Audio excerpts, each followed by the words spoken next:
Good afternoon, everyone. My name is Greg Mencken. I'm the Executive Director of the Adam Smith Society, and welcome to today's discussion with John James on entrepreneurship and opportunity in America. The Adam Smith Society works with MBA students and professionals from around the country and really around the world to promote discussion and debate around the broad societal benefits of capitalism. If you'd like to learn more, please visit us at adamsmithsociety.com. And our annual conference, our national meeting, is coming up online this year from June 7th to June 9th. It's a great program. I encourage everyone to visit our website and register for our national conference. Just a quick run of show for today. After a quick introduction of Mr. James, he and I will be having a conversation for about 20-25 minutes, and then we'll open it up to audience Q&A. Please submit your questions in the chat box to the right of your screen throughout the broadcast, and we'll get to as many questions as we possibly can. And right now, to introduce Mr. James, I'd like to hand it over to Brady Heydrich. He is the Smith Soc chapter president at the Michigan Ross School of Business. Thanks for being with us today, Brady. Thank you, Greg, and thank you to all for joining us this afternoon. Like you mentioned, my name is Brady Heydrich. I'm a current MBA student at Michigan Ross and the chapter president for the Adam Smith Society. Super excited to be able to introduce John James here today before our discussion. John James is the president of James Group International, a veteran of our Operation Iraqi Freedom, and a former candidate for the U.S. Senate for the state of Michigan. After graduating from the U.S. Military Academy at West Point, John became a Ranger Qualified Aviation Officer and served with distinction in Operation Iraqi Freedom, where he logged more than 753 combat flight hours, leading 2 Apache helicopter platoons. He earned a Combat Action Badge and 2 Air Medals during his service. John earned a master's degree in supply chain management from Penn State University and an MBA from the University of Michigan. As president of James Group International, John grew his family business into a major trading partner with Michigan's auto industry. John served on the Michigan Mobility Council and Veterans Trust Fund Board, and currently serves on Detroit's Workforce Development Council. With that, I'll hand it back to Greg.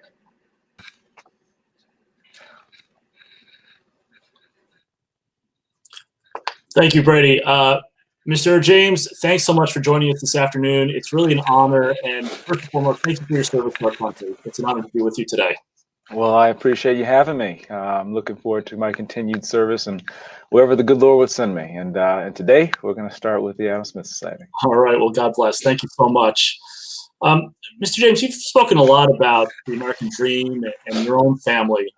And I thought we might be able to kick off today and just sharing your family story with us, what your own family overcame, and how you came to be running this hugely successful business and so involved with American life today. Well, it's been very important to me to share my family's story about the American dream, because for so many people, that's exactly what it is.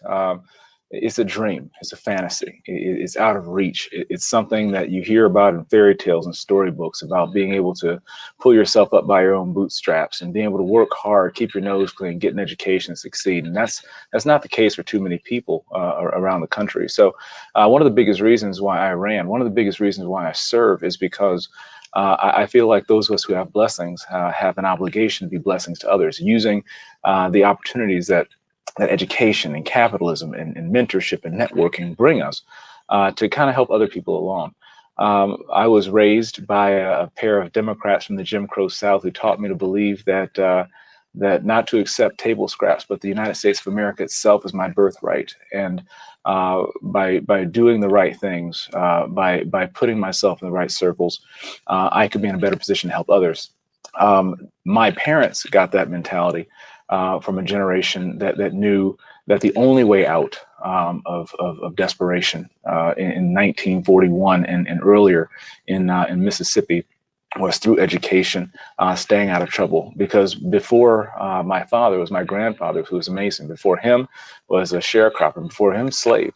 We come from a very long line of people who started out in this country with nothing. 400 years of slavery, and I got the opportunity to run for U.S. Senate twice. I'm currently sitting in a building that I own and have a company that's growing north of $125 million. That came as the result of God's grace and love, and also the result of a lot of hard work of people before me. My father was born in Starkville, Mississippi in 1941, and he actually lived directly across the street from Mississippi State University. When he was growing up, a school that my grandfather helped build. My father couldn't go because he was black, but even despite of some of the worst economic, worst social times for African Americans, my father was raised to believe that he wasn't a victim. My father was raised to believe that dependency wasn't his destiny. And he did everything in his power, even though things around him were out of his control, to try to make himself better, pursuing education at the black school, Mississippi Valley State University, graduating, pursuing economic opportunity in Michigan, where people were moving to the Motor City, as it were, for those jobs. Having the opportunity to serve his country, being an officer in the United States Army, becoming a lieutenant, serving in Vietnam, coming back after honorably being discharged, and starting a company with one truck, one trailer, and no excuses. My father had a remarkable opportunity, and the benefits of capitalism, among many others, are what helped afford him with that opportunity to survive, thrive, and excel, to the point where he's able to realize his portion of the American dream was not just making money, but in making sure the people around him could be safer, more provided for, his family, and those in his community. And so now, in what we have the ability, and I believe the obligation, to take his sacrifices, his efforts, and take what we have right now, to use what we have to leverage capitalism as a tool, that has been proven for centuries in the past, to take this opportunity to make our society better, and I'm excited to discuss that today. Yeah, sure. Thank you so much. For those that may not be familiar, can you just tell us a little bit about your business? Sure. We actually headquartered in Detroit, in downtown Detroit, an automotive logistics company. We specialize in warehousing and distribution, manufacturing and assembly, and supply chain information systems. And last June, almost a year ago, I started a trucking company from scratch. I have a great team here, and we had to innovate because we all know COVID. We were really struggling to satisfy customer demands while also being sensitive to our community. Our business was classified as an essential workforce because we are in the supply chain, providing everything from heavy manufacturing equipment in the chemical supply chain. But in addition to that, we were also, we volunteered to distribute hundreds of thousands of meals, PPE and medical equipment, and supplies to folks who desperately needed it around the area. So we met a need. We saw a need. We met it, and so right now we are solidly in the value-added space in the automotive industry. When I started the company in 2012, we were about 35 million top line, and now we're about 125 million, and have a number of great opportunities. In fact, after this meeting, I'm heading a little bit north on 75. I have a business meeting. We might be pulling an additional contract from another auto supplier. So cross your fingers, wish me luck. We're still growing. Good luck. Good luck. Well, that's a great story, and congratulations on all your success. I remember in learning a little bit about you, we here at the Adam Smith Society always talk about free market and how regulation impacts people like yourself, people like your parents. And I recall in one of the clips about you in the past, your father, when he first started the business, I correct me if I'm wrong, but I think he had a hard time getting his business off the ground because of regulations related to interstate commerce. I'm not sure if I had that quite correct, but I do recall that. And tell me a little bit about what he had to deal with and how that informs your view of capitalism and free markets and the importance of allowing people to do work. Sure. I mean, I think we'd all agree. All government is not bad. Government overreach is bad. I believe that when you have government doing what it's best at and allow us to do what we're best at, innovate, create, and help make lives better for our employees and for our communities, that's what we want to do. Regulations that are neither science-based nor based in common sense are things that don't help anyone. The regulations that my father faced were essentially regulations that stifled competition, propped up monopolies. My father, in 1971, when he started, was just a little guy, and he started, and we're actually celebrating our 50th anniversary. If you were able to do some quick math, 71 to 2021, 50 years we're celebrating. And in September of 2021, my father hauled his first load of beer from Detroit to Milwaukee, and he got into, now how do you get from a load of beer to one load of beer to an export consolidation with a company with global reach? How do you get from one load of beer to, in a single generation, a 9-figure successful and growing business? Well, capitalism. My father saw a problem, and he met it. Actually, his brother in Chicago someone missed a shipment, and so my father said, look, I'll rent a truck. I'm not doing anything this weekend. I'll get a trailer. I'll load this up. I'll go over to Chicago. I'll drop this load off, and he makes a little bit of money, and he has some fun with his brother. Brother owned a liquor store. Goes back, but guess what? He's empty. And so he does this a couple of times, and it's fun. He gets to party, hang out with his brother, help his brother out. And he's making some money, but he's breaking even for his time. He already has a day job working labor relations at Chrysler. And so he was like, okay, well, he's thinking, and he has to drop off some paperwork, and he stops by a manufacturing facility right outside Chicago, and to pick up this the labor paperwork, but there was a strike on. And they're like, James, you have a truck? And he's like, yeah, sure. Can you take these parts back over to Detroit? He's like, yeah, sure, no problem. He ended up making more on that load on the backhaul than he did making the previous month. And he was like, there might be something to this. Well, lo and behold, he made some people mad. He's crossing state lines, because the geography, you're going from Michigan into Indiana into Illinois back up to Wisconsin. Crossing state lines is interstate commerce. And now federal regulations get you, and he can't practice over the road on interstate. And so he had to fight all the way up to the Supreme Court for between 71 and 78.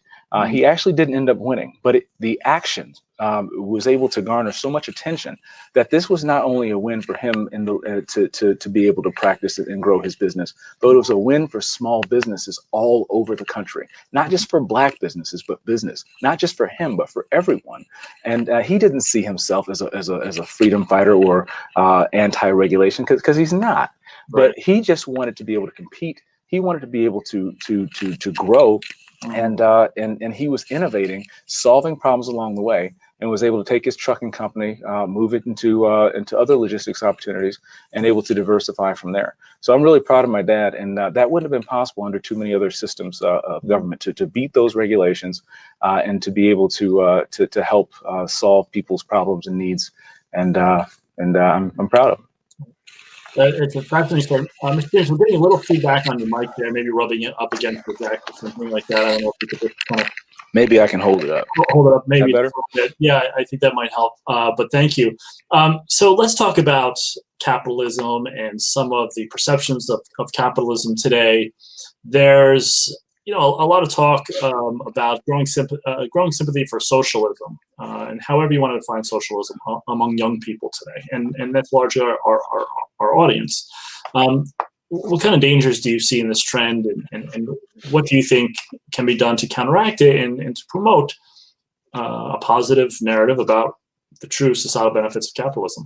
Well, the worst thing that can happen is we continue to go into each other's corners and shout at each other from the left and right wings. I believe that those who believe that capitalism works just can't stick our flag in the ground saying socialism sucks and expect people to follow us. You have people who are genuinely hurting, who've been failed by the system, who are desperately hurting. Right now, there are businesses just like mine who are being hurt by. There's an unemployment and a labor crisis going on simultaneously, and people who seek to oversimplify it from one side will say, well, they're just lazy people who don't want to work. Well, not necessarily always true. Some people on the other side would say that market power has shifted to the labor force and they're demanding higher wages. Okay. Some other people would say, that right now, naturally, this is temporary because you're moving into summer, and there are people who, while schools are shut down, rely heavily on the education system, not just to inform their children, but to provide food assistance and to provide childcare. And so there's that natural barrier to giving people back to work, especially when you take a look at the April job numbers. And most of the jobs, if not all, if I'm not mistaken, of the over 200,000 jobs are created, were in male-dominated industries. So what's that tell you? That our women are continuing to fall behind, and our children are continuing to fall behind, and our economy can't grow at the rate that it needs to because our education system, both for the inputs that we're providing into capitalist society, into business world, but also in order to jumpstart our economy to recover from the COVID crisis of last year, are being impeded by the crisis of the moment. I think that we have to come up with more real world, non-theoretical answers to the problems that people are facing today, and being able to look at economic theory and point to why this should be working. It doesn't work after you leave the campus in Ann Arbor. That's why working and running a business, I spend a lot more time on my floor than I spend in this office, because the business isn't getting done in this office. The business is happening out there on the floor. The business is happening out there on the road. And just listening from and learning from the people, recognizing where they're hurting and addressing their concerns, listening to innovations coming from them, they'll be able to give you the best answers. So when you take a look at the way particularly the education system has failed Americans, all Americans, to take a look at the system like capitalism and say that it is inherently flawed, is I believe in an oversimplification that is massively problematic, misleading, and dangerous, because it's going to force us. It's distracting. You look at the outputs rather than the inputs.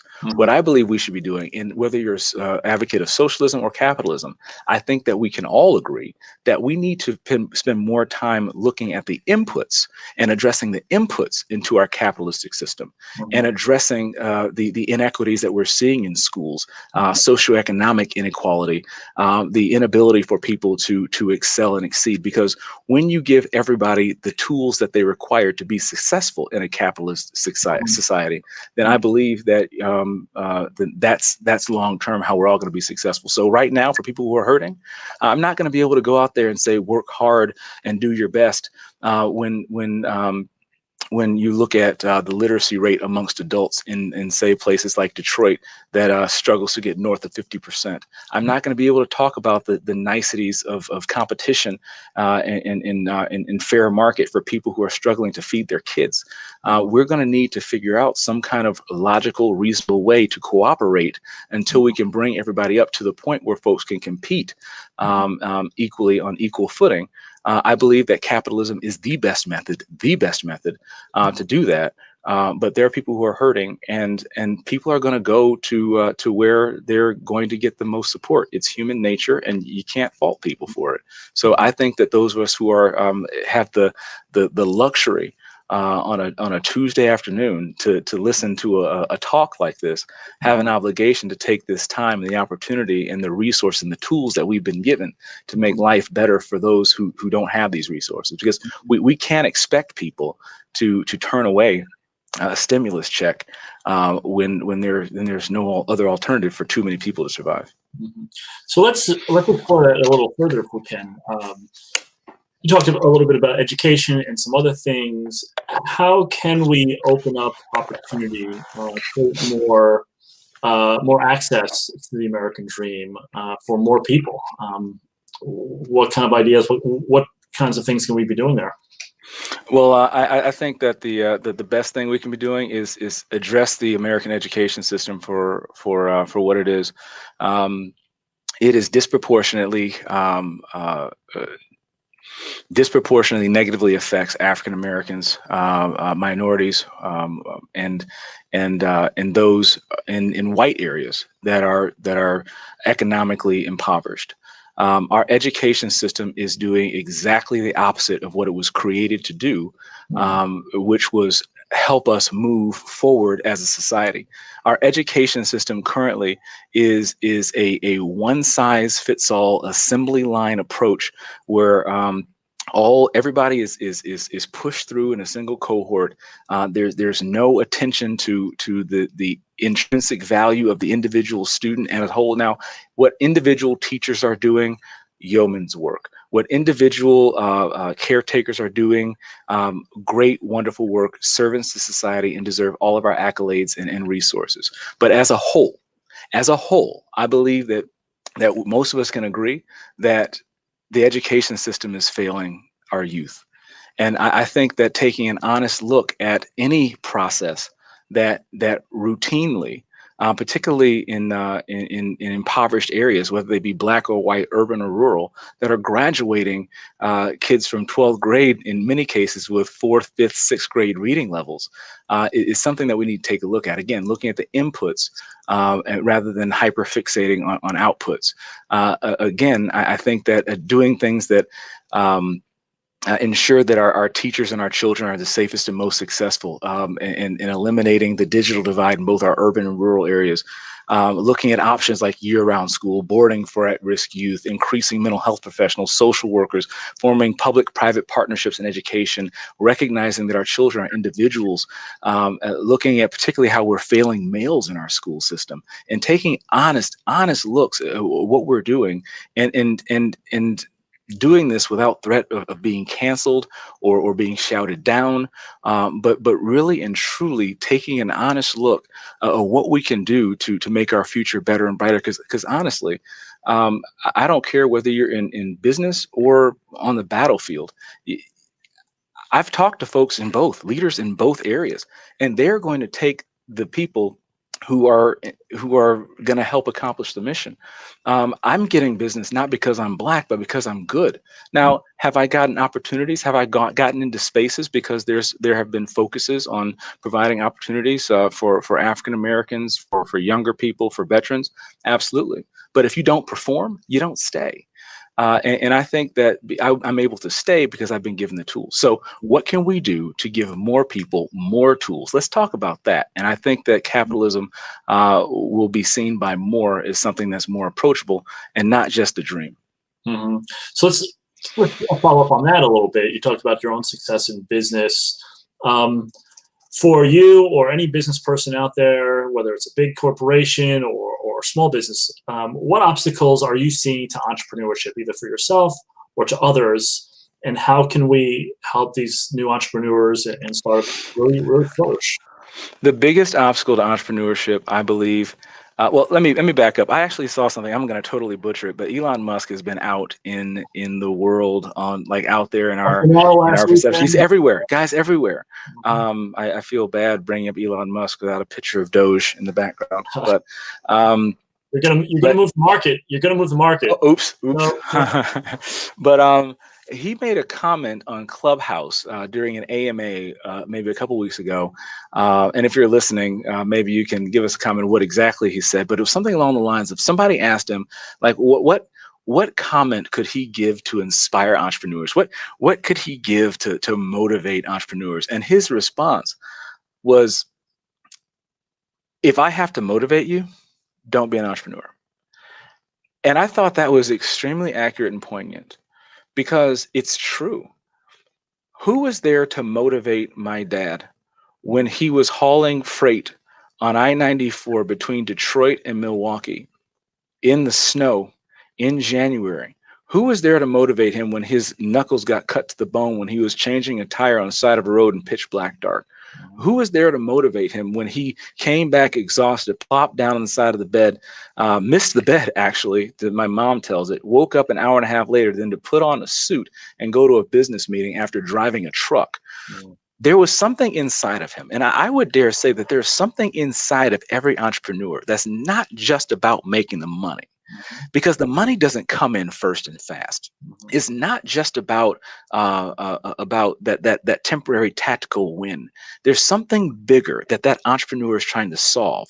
There's something bigger that entrepreneur is trying to do.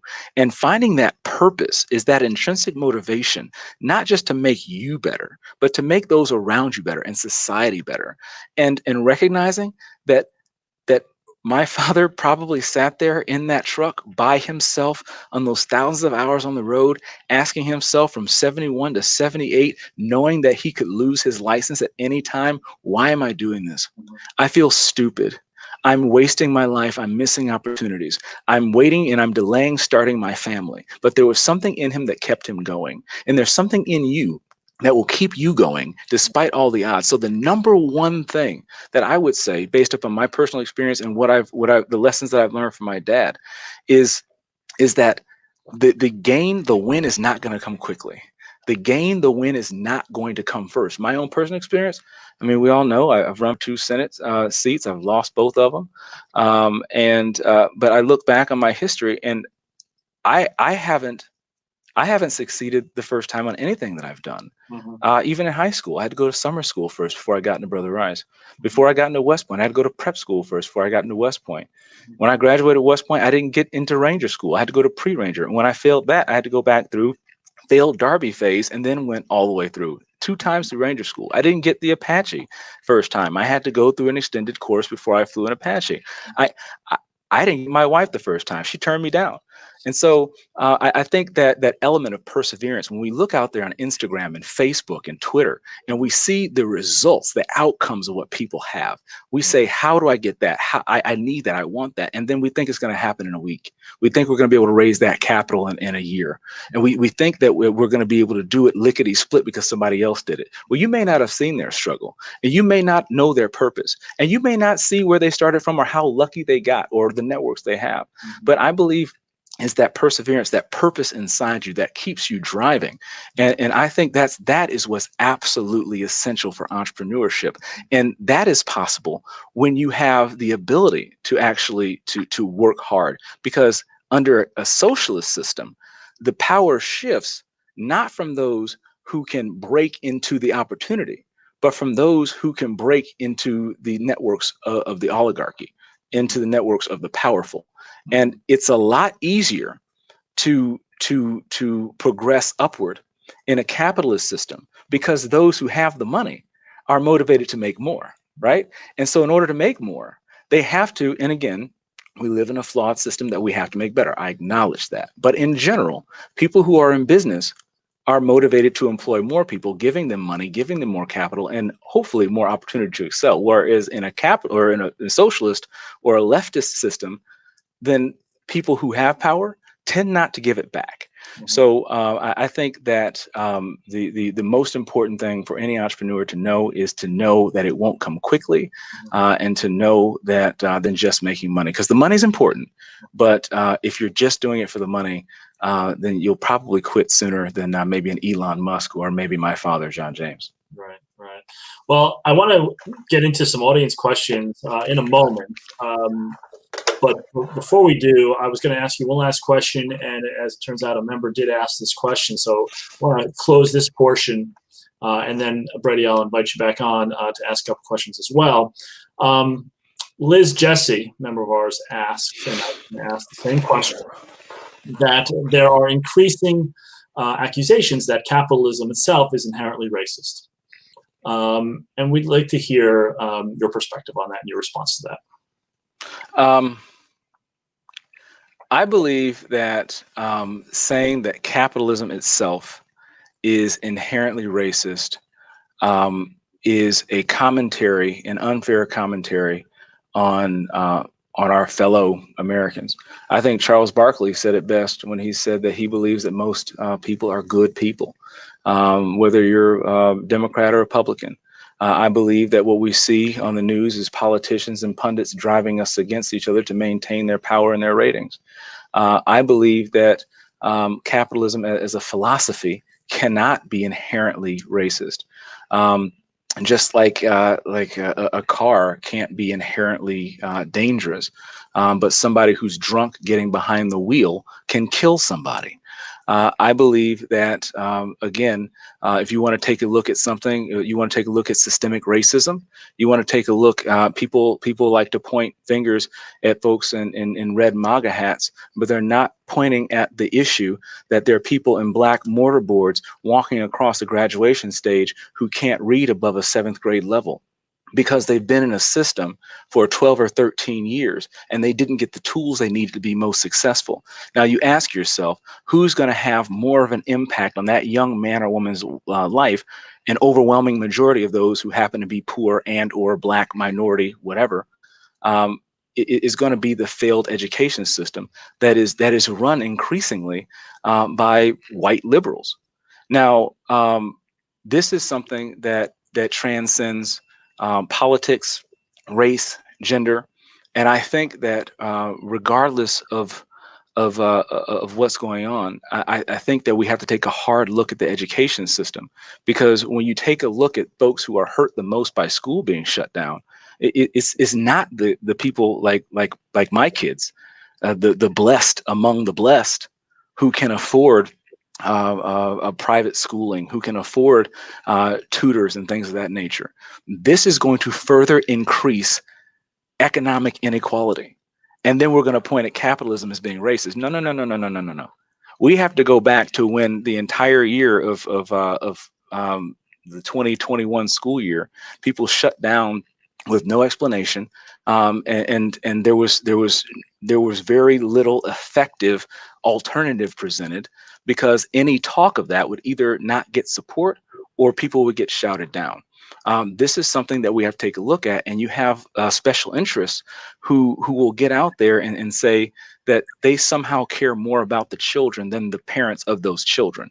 I'm extremely passionate about not just resources to serve our children, but also adults. What are we doing along workforce development, but not just workforce development, but allowing people to upskill their existing skills while still able to earn a living?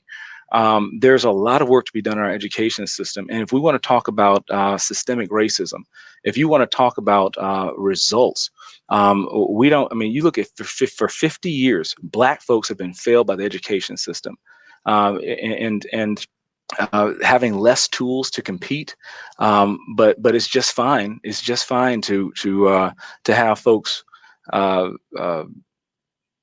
go through and continue to do things the same way without addressing the honest truth, when really the honest truth is we need better alternatives for folks in poor rural areas, poor urban areas, and those who are disproportionately negatively affected by policies of the left are actually African Americans. So if you want to take it, if somebody wants to say that capitalism is inherently racist, then we have to start with the inputs. We have to start with what I believe is the inherently racist education system that is systemically holding Black and brown kids back. Overwhelmingly Black males. The school to prison pipeline, literacy rates.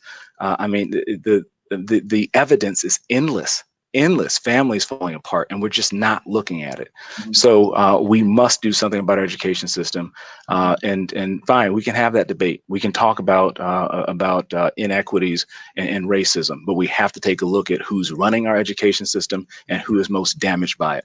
Mm-hmm. Thank you, Mr. James. At this point, I want to encourage everyone to please submit your questions.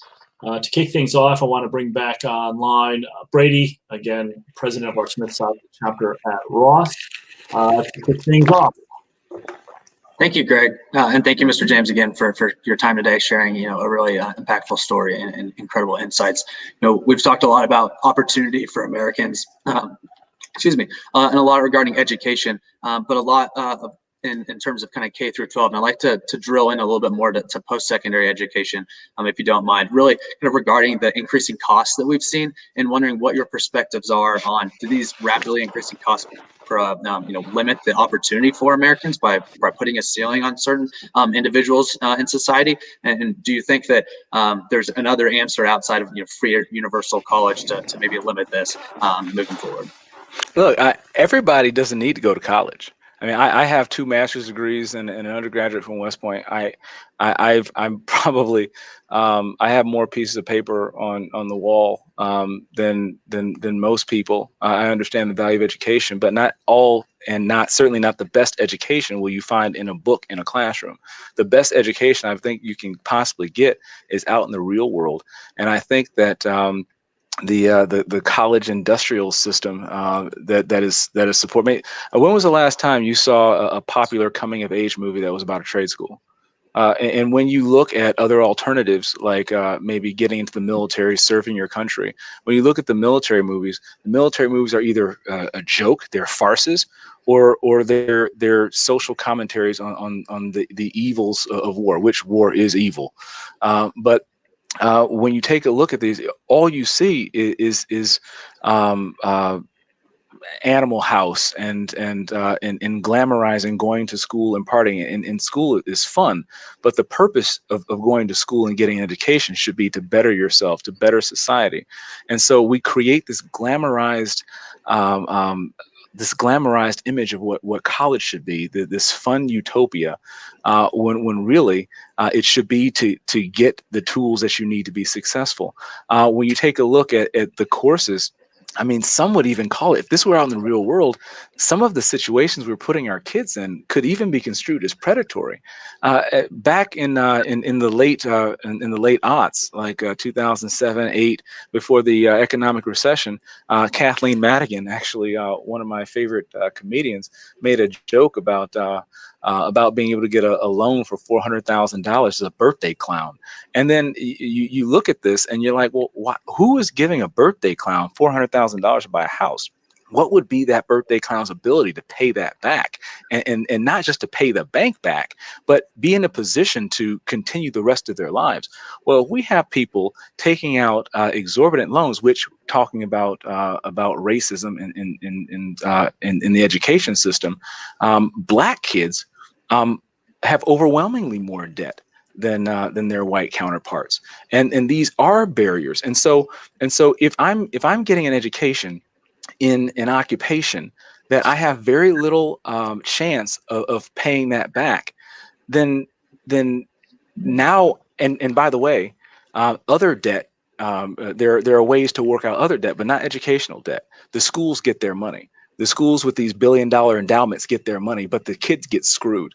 And so there's education reform that needs to take place, so that our kids are given the opportunity, are given the tools that they need to be successful, and that the most powerful among us, namely these universities, that I believe are taking advantage of this idealized just idea of going to school and having fun, and you're going to be able to work hard without the tools, I think is absolutely necessary. Again, we're taking a look at educating, and we're teaching the wrong stuff. And I really think that by refocusing on the inputs, doing everything that we can to level the playing field, allow people to be successful, I believe that capitalism will work more efficiently and effectively. And I think that we absolutely have to move to that level, because kids are hurting right now. And you think about generations that are graduating right now, a lot of these kids, I mean, born like on 9/11, right?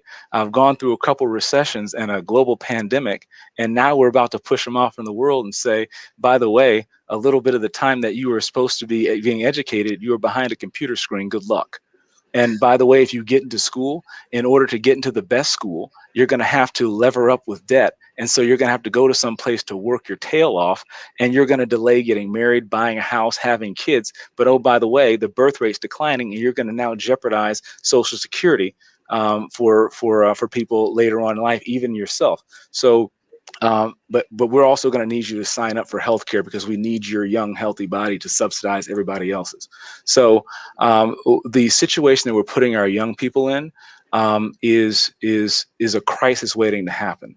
And we have to have more leadership who is willing to step up and have the hard conversations, bring up the tough positions, and be able to say, look, I'm not afraid of being canceled, because somebody needs to hear this, somebody needs to change this, and we need to do something about it, because we're staring down the barrel of people who are going to be increasingly dependent on the government because the government failed them to begin with. Definitely, yes. I think that makes a lot of sense. And kind of, moving outside that to the kind of opportunities more from maybe an entrepreneurship side. We see a lot in the media right now, talking about the growth predominantly within tech of these massive organizations that are nearing monopoly status. I'm curious to hear kind of your perspective on allowing free markets to function and capitalism to allow these big tech companies to grow to their massive size, but countering that and making sure there still is the competition, the lower barriers to entry to allow entrepreneurs and smaller companies to be able to compete in the marketplace. So I would say that where monopolies exist, the people suffer. But I believe in the truest of forms in a free market, there's still opportunity for innovation. I think just today, Facebook, I think I saw something, Facebook was freaking out that Starbucks would remove its page from Facebook. That's amazing. Now you have the billionaires fighting the billionaires, right? Now you have these massive social media platforms being called on the carpet by an equal. Now you're looking at a situation where you have the disintermediation and the Facebooks and the Twitters almost aren't going to be able to keep up. You're seeing these things in the automotive industry where you used to have the big three, undisputed GM, Ford, Chrysler, but Chrysler was just bought out for maybe the third or fourth time since I've been alive, and now it's called Stellantis. It's basically a takeover of PSA of FCA. And now it's Stellantis and General Motors and Ford. And those are just the American three, so to speak. You're not only dealing with the Japanese car companies, but you're dealing with competition from California, China, and all kinds of people getting into that space. You're looking at all kinds of competition popping up. And I believe that when you have these giants, these monopolies, they distort the market.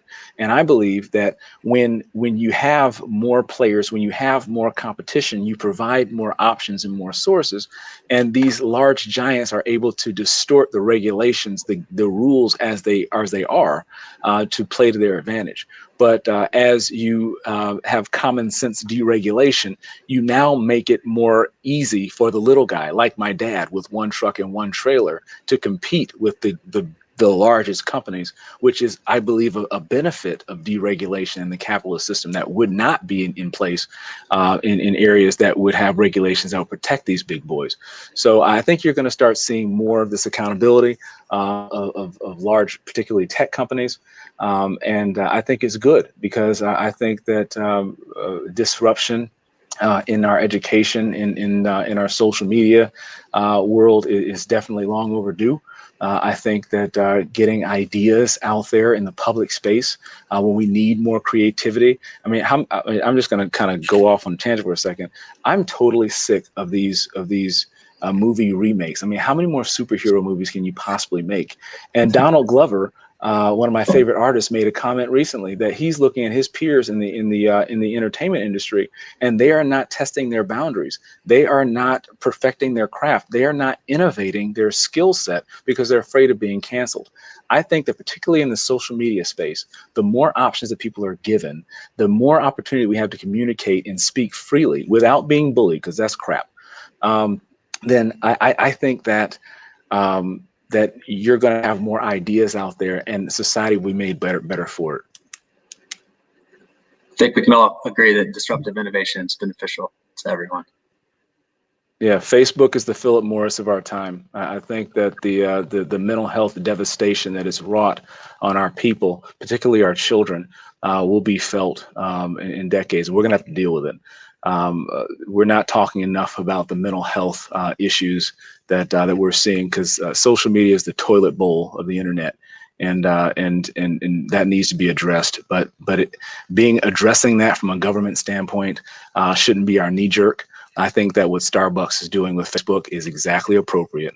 Peers holding peers accountable. Thank you, Brady, so much for joining us.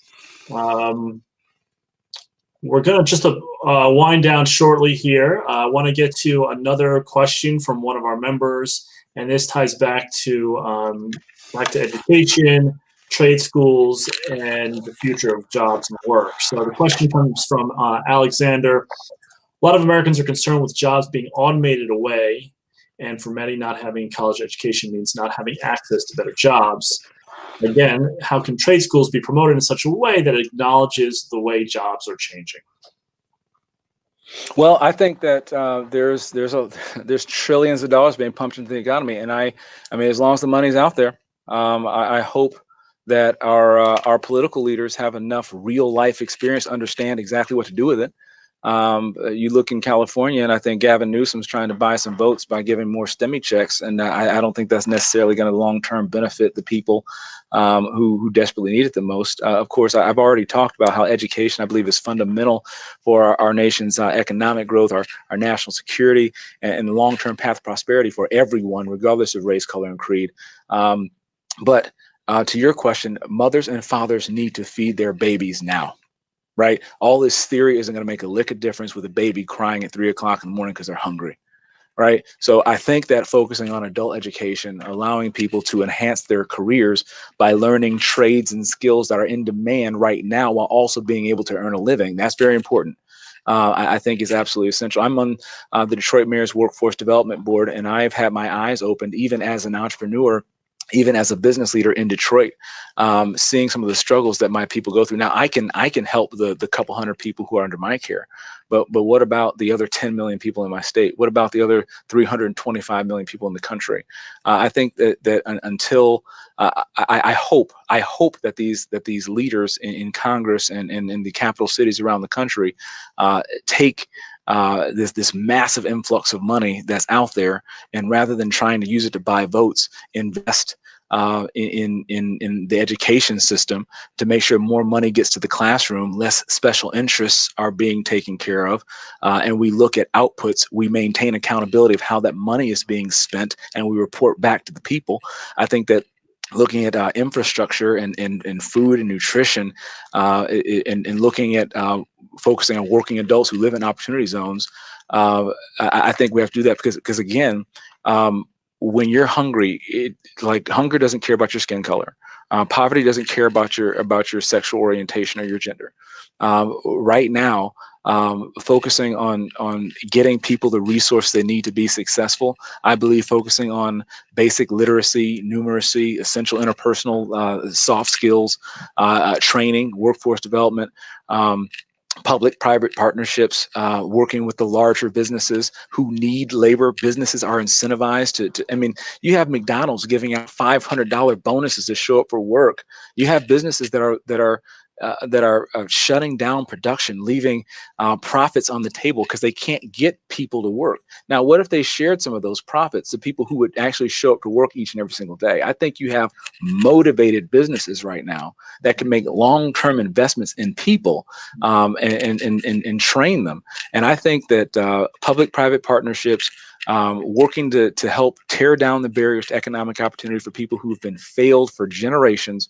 We have a remarkable opportunity right now to take advantage of this. And one of the things I heard and I spoke about last year was allowing a 4-day, 10-hour-a-day work week, where you can kind of work on split shifts, getting more people to work. Everybody gets their 40 hours, get the production you need, and there's data that shows that there's more productivity with having less interruptions. And then you take that extra day to spend time with your family, or to get additional education while the kids are still in school and while the buses are still running and while things are still open. But that's just one idea, and there's a ton of innovation that can be done when we get the special interests out and you have human beings actually engaging, focused on what the right thing is for our kids and for our adults who've been failed for so long. We've got one final question here from a member, James, and we'll close on this. What is your opinion on raising the minimum wage? And is $7.25 per hour, is that a living wage? Well, I can tell you that nobody at my company makes the minimum wage. I think that paying the minimum wage is, let me just say, market power has shifted to the labor force. If you pay the minimum wage, you're going to go out of business. Right now, we're bidding jobs at $17 an hour. If you bid the minimum wage, you're not going to get anybody to work. And so if you have an employer who only pays the minimum wage, they're going to get exactly what they deserve. And that's what I'm saying. This is where capitalism works. The market is speaking. Market power has shifted to the labor force. If you want to grow, then you got to pay. Right now, it's going to also force the business to do some other things. It's going to have to innovate. Right. And so if you, not you, but the collective you, if we don't give people the skills they need to innovate along with us, then I believe the education system's failed. But again, as an employer myself, nobody's getting minimum wage here because that's, for one, I don't personally believe it's the right thing to do, and two, I think that people would make the choice and they vote with their feet. They're not going to work where they're not valued, and that's fine. All right. Well, we're just about out of time. We'll leave it right there. John James, thanks so much for joining us today. It's just an honor and a pleasure to speak with you. Really appreciate your time. Thank you to our members for joining us today. If you're not a member, would like to learn more, please visit us at adamsmithsociety.com. Again, our annual, this year, virtual conference is coming up June 7th through the 9th. It's a great program. We'll be exploring a lot of very provocative and interesting subjects all around capitalism. So please look us up for that as well, adamsmithsociety.com. I want to thank everyone for joining us today. Mr. James, good luck on your deal coming up. Thanks a lot. I appreciate it. I'll keep you posted. All right. Thanks. Thanks, everybody.